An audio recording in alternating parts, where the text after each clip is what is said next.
Your life force energy is just like an orange. Stay with me here.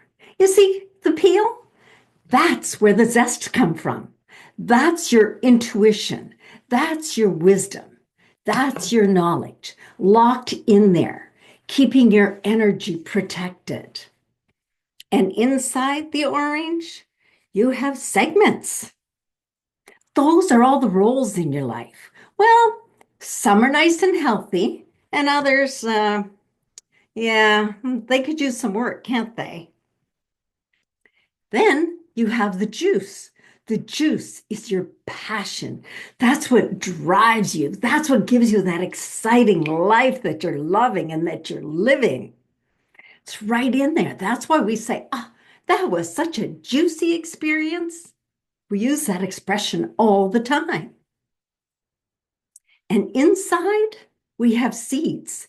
These seeds are your potential, your dreams, your desires. What is it that you're ready to seed, to plant, so it can flourish? And what happens if you don't take care of your orange? If you don't take care of your life force energy? Well, here's what happens.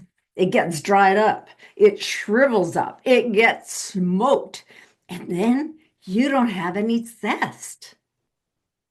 Shamanism is a path of exploration, discovery, and creation. And just like the orange, the mystery and the magic is on the inside.